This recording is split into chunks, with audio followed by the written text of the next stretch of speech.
జరుపుకోబోయే మహిళా దినోత్సవ శుభాకాంక్షలు.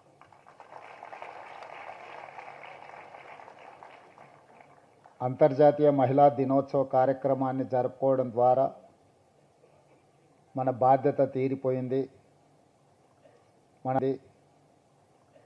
మన రాష్ట్రంలో మన దేశంలో మహిళలకు సంపూర్ణమైన రక్షణ కల్పించమని ఎవరైనా భావిస్తే అది అసంపూర్తి అని నేను భావిస్తున్నాను. అందుకే ఈనాడు తెలంగాణ రాష్ట్ర ప్రభుత్వం ఒక మహిళా నాయకత్వం వహించిన పార్టీ నుంచి ఏర్పడ్డది. తెలంగాణ ఏర్పాటు బిల్లును ఇంకొక మహిళా లోక్సభ స్పీకర్గా బాధ్యత నిర్వహించి ఈ రాష్ట్రాన్ని ఏర్పాటు చేయడం జరిగింది. ఈ దేశానికి రాష్ట్రపతిగా, ఈ దేశానికి ప్రధానమంత్రిగా, ఈ దేశంలో లోక్సభ స్పీకర్గా, వివిధ రాష్ట్రాలలో ముఖ్యమంత్రులుగా మహిళలకు అవకాశం ఇచ్చిన 140 సంవత్సరాల చరిత్ర కలిగిన కాంగ్రెస్ పార్టీకి ఈరోజు తెలంగాణ రాష్ట్రంలో ప్రజలు అధికారం కట్టబెట్టింది. ప్రతిభా పాటిల్ కావచ్చు, శ్రీమతి ఇందిరాగాంధీ గారు కావచ్చు, శ్రీమతి సోనియా గాంధీ గారు కావచ్చు, శ్రీమతి మీరా కుమార్ కావచ్చు, ఇలా చెప్పుకుంటూ వెళ్తే స్వతంత్రానికి ముందు, స్వతంత్రం వచ్చిన తర్వాత రాజకీయ పార్టీలలో మహిళల యొక్క ప్రాధాన్యతను గుర్తించి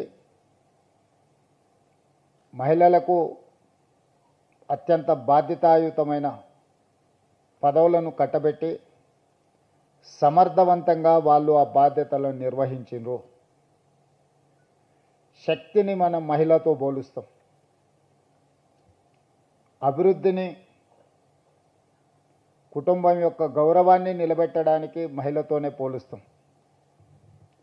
కానీ అలాంటి మహిళకు రక్షణ కల్పించలేకపోతున్నాము. అభద్రతా భావంలో మహిళలు ప్రతిరోజు ఇంటి నుంచి బయలుదేరుతున్నారు అని అంటే అది ఏ యొక్క రాష్ట్ర ప్రభుత్వానికి గౌరవం కాదు.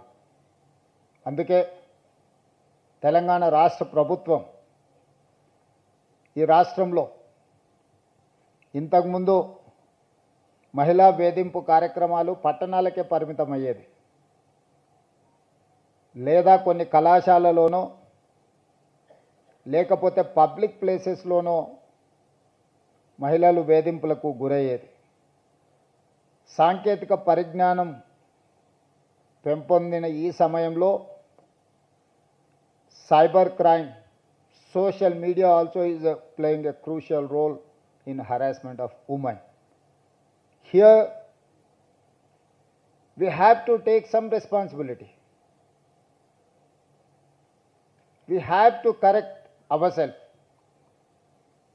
మనల్ని మనము సవరించుకొని మన బాధ్యతలను మనం నెరవేర్చాల్సిన సందర్భం వచ్చింది.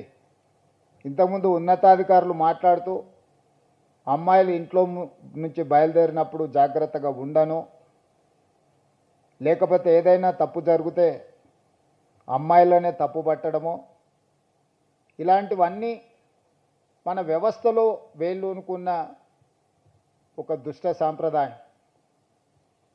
అదేవిధంగా ప్రభుత్వాలు మహిళా రక్షణ కోసం చట్టాలు చేయడం, మహిళా రక్షణ కోసం పోలీసుల పర్యవేక్షణ చేయడంతోనే మన బాధ్యత అయిపోయింది అని భావిస్తే మన బాధ్యత పూర్తి అవ్వలేదు. ఈరోజు సమాజంలో ఉండే మనము చట్టాలను చేయడం, పోలీసులు పర్యవేక్షణ చేయడమే కాదు, ఒక సోషల్ రెస్పాన్సిబిలిటీ మనం తీసుకున్నప్పుడే ఆ సమస్యకు పరిష్కారం దొరుకుతుంది అని చెప్పి నేను భావిస్తున్నా. సోషల్ రెస్పాన్సిబిలిటీ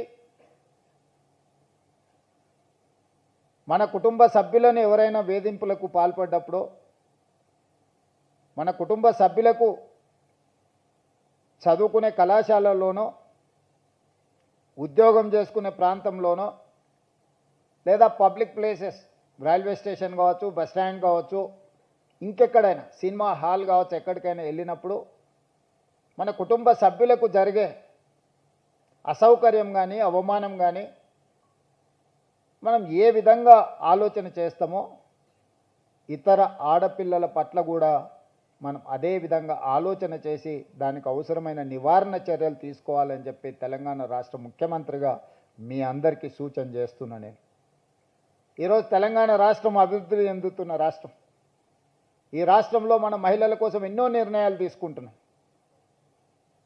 ఈరోజు మహిళలకు కుటుంబానికి రేషన్ కార్డు ఇచ్చినా మహిళా పేరు మీదనే ఇవ్వాలనుకుంటున్నాం.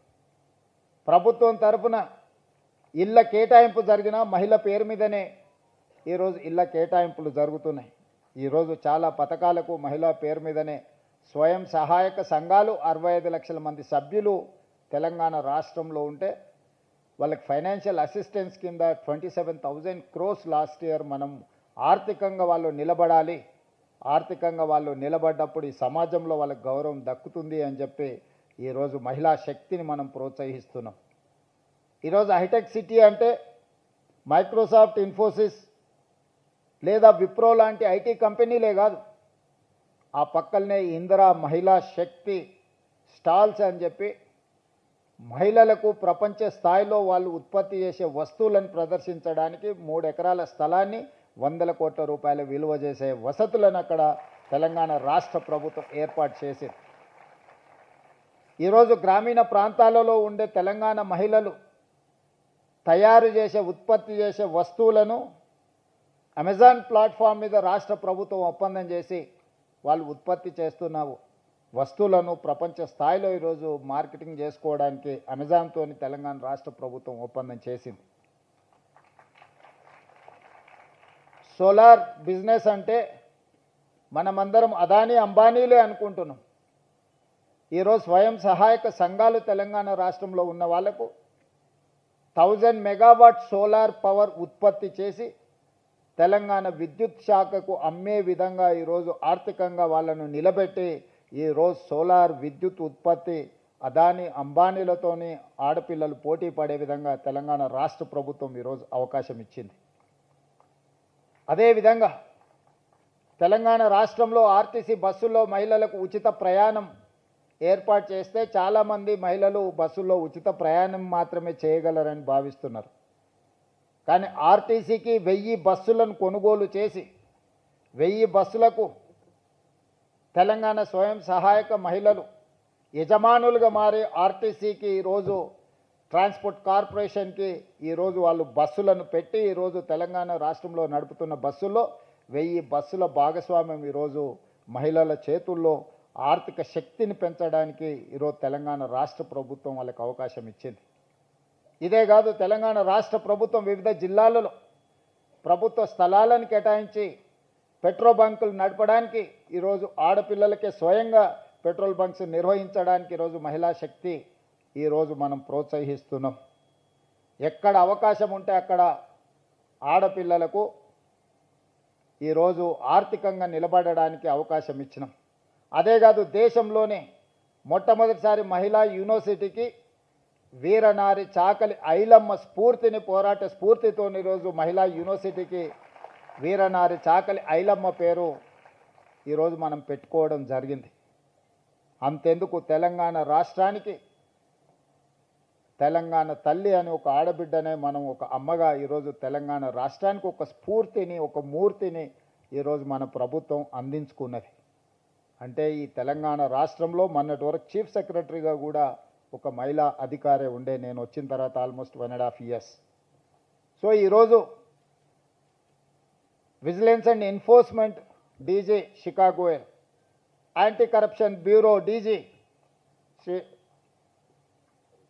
చారు సిన్హా గారు, వివిధ శాఖలకి ఈరోజు పోలీస్ డిపార్ట్మెంట్లో అత్యంత కీలకమైన శాఖలు మహిళా అధికారులే. Education secretary, principal secretary Yogita Rana, municipal principal secretary T Sridevi, ఈరోజు కీలకమైన శాఖలన్నిటిని కూడా చాలా జిల్లాలకు ఎస్పీలుగా, చాలా జిల్లాలకు కలెక్టర్స్గా, ఇంక్లూడింగ్ హైదరాబాద్ కలెక్టర్ మహిళల చేతుల్లో ఈరోజు ఈ ప్రభుత్వం అధికారాన్ని అందించింది.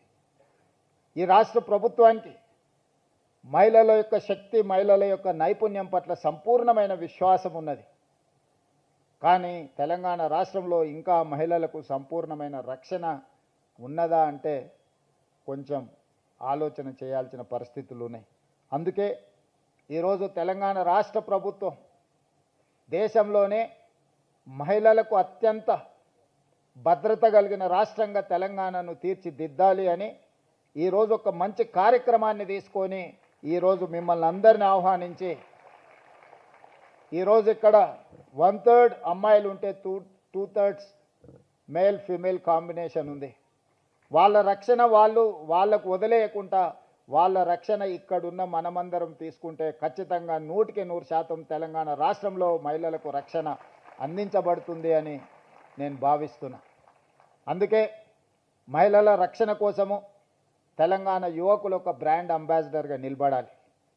మనం ఎంత విజయం సాధించినా మహిళలను ఆర్థికంగా నిలబెట్టినప్పుడే ఆ కుటుంబము, ఆ రాష్ట్రము, ఆ దేశము ఆర్థికంగా బలపడుతుంది. తెలంగాణ రాష్ట్రం 2034కి $1 trillion ఎకానమీ, 2047కి $3 trillion ఎకానమీ రీచ్ అవ్వాలి అని అంటే సమాజంలో సగభాగమైన ఆడపిల్లలకు రక్షణ ఉండాలి. రక్షణ ఉన్న ఆడపిల్లలు ఆర్థికంగా ఎదగాలి అని అంటే వాళ్ళు చదువుకోవాలి. వంటింటి కుందేళ్లుగా ఇంటికే పరిమితం కాకుండా వాళ్ళలో ఉన్న శక్తి, నైపుణ్యాన్ని ఈరోజు వాళ్ళు అభివృద్ధి చేసుకొని తెలంగాణ ఎకానమీలో వాళ్ళని భాగస్వాములను చేయాలన్నదే మా ప్రభుత్వం యొక్క ఆలోచన. ఈరోజు ప్రపంచంలో ఏ అభివృద్ధి చెందిన దేశాన్నైనా చూడండి, ఏ దేశంలో అయితే మహిళలు ఎంటర్‌ప్రెన్యూర్స్‌గా, మహిళలు ఎంప్లాయీస్‌గా, మహిళలు సైంటిస్టులుగా, లేకపోతే డాక్టర్లుగా, లాయర్లుగా, ఇంజనీర్లుగా రాణించినరో ఆ దేశంలో ఆర్థిక పురోగతి సాధించినాయి. ఈరోజు తెలంగాణ రాష్ట్రం కూడా ఆర్థిక పురోగతి వైపు వేగంగా ప్రయాణం చేస్తుంది అని అంటే ఈ రాష్ట్రంలో ప్రభుత్వం కానీ, ప్రైవేట్ కార్పొరేట్ సెక్టర్స్లో కానీ మహిళలకు సముచితమైన అవకాశాలు ఉన్నాయి. వాళ్ళు ఇంకా రాణించాలి, ధైర్యంగా వాళ్ళు ఉద్యోగ ఉపాధి అవకాశాలను నిర్వహించాలి అని అంటే ఆ మహిళలకు రక్షణ ఉండాలి. ఆ రక్షణ కల్పించే బాధ్యత చట్టాలు చేయడమో, పోలీసుల పహారాలు కాయడమో సరిపోదు. మనందరం కూడా సామాజిక బాధ్యతగా తీసుకోవాలి. మనందరం కూడా ఆ రక్షణ కల్పించినప్పుడు ఎవరైనా ఏదైనా వాళ్ళకి ఇబ్బంది కలిగించినప్పుడు నిలబడి ప్రశ్నించే అనే తత్వాన్ని మనం పెంచుకోవాలి. నాకెందుకులే అనో చూసి చూడనట్టు ఉండడం కూడా ఒక రకంగా నేరాన్ని ప్రోత్సహించడమే. అది కాలేజీలో కావచ్చు, బస్ స్టాండ్లో కావచ్చు, బస్సులో ప్రయాణం చేసేటప్పుడు కావచ్చు, రైలు ప్రయాణం చేసేటప్పుడు కావచ్చు, ఎనీ అదర్ పబ్లిక్ ప్లేస్ ఎక్కడ ఇలాంటి సంఘటనలు జరిగినా మనం దాన్ని సవరించడానికి ప్రయత్నం చేయాలి. కంప్లీట్ పోలీస్ వ్యవస్థ ఈరోజు టెక్నాలజీని కూడా మనం అడాప్ట్ చేసుకున్నాము. ఈరోజు ఫిజికల్ క్రైమ్ కంటే కూడా సోషల్ క్రైమ్ పెరిగిపోయింది, సోషల్ మీడియా క్రైమ్ పెరిగిపోయింది, సైబర్ క్రైమ్ పెరిగిపోయింది.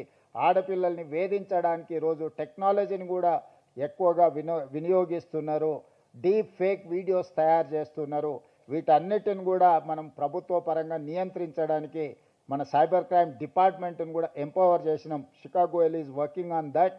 అండ్ ఈ రక్షణకు సంబంధించి కూడా చారు సిన్హా గారు పూర్తి స్థాయిలో ప్రయత్నం చేస్తున్నారు. మీరు, మనము అందరం స్టాండ్ విత్ హర్ అంటే స్లోగన్ రాగానే లేచి నించోవడం కాదు, మనందరం సమస్య వచ్చినప్పుడు నించోవడం అని నేను భావిస్తున్నాను. ఇంతకుముందు స్టాండ్ విత్ హర్ అని ఆ సాంగ్ వచ్చినప్పుడు మా అబ్బాయిలు మిత్రులందరూ ఆలోచన చేస్తారు, కొంచెం లేచి నించోవాలన్నా వద్దా, కూర్చోవాలన్నా. ఆ సంశయం వద్దు. నిలబడాలి అంటే నిలబడాలి, నిటారుగా నిలబడాలి, గట్టిగా నిలబడాలి. అప్పుడే మన గౌరవం పెరుగుతుంది. నిలబడ్డవాడికే గౌరవం ఉంటుంది. సహాయంగా నిలబడ్డవాడికి మర్యాద కూడా ఉంటుంది. గౌరవం, మర్యాద అనేది మన బాధ్యతగా భావించి అలా ముందుకు వెళ్ళాలి అని భావిస్తూ మీ అందరి దగ్గర సెలవు తీసుకుంటున్నా. ధన్యవాదాలు మిత్రులారా. Thank you very much. ధన్యవాదాలండి. Thanks for standing with her. And ఇప్పుడు I request our additional DGP women safety wing